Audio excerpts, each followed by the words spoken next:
আমার শায়েখ আল্লামা মুফতি মুশতাকুর নবী কাসিমি হুজুর এটা বলছেন বারবার। এই যুবকের মধ্যে ঈমানও ছিল, দেশপ্রেমও ছিল। ঈমান এবং দেশপ্রেম একসাথে হওয়াতে রব বলছে, যা বৃষ্টির মতো চোখের পানি ঝরায় দিলাম তোর জন্য।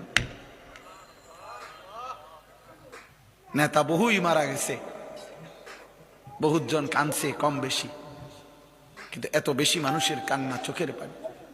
গত এক সপ্তাহ আমরাও ছটফট করছি তার জন্য। আমি নিজে তার কোরআন শরীফের তেলাওয়াত শুনছি, বিশুদ্ধ হাদিসের উচ্চারণ। আল মুসলিমু মান সালিমাল মুসলিমুনা মিন লিসানিহি ওয়া ইয়াদিহি, এইভাবে উচ্চারণ করছে, একদম বিশুদ্ধ। তার স্ত্রী শতভাগ পর্দানশীল, তার কোলের বাচ্চা মাসুম বাচ্চা, তার বাবা আলেম, তার বড় ভাই আলেম।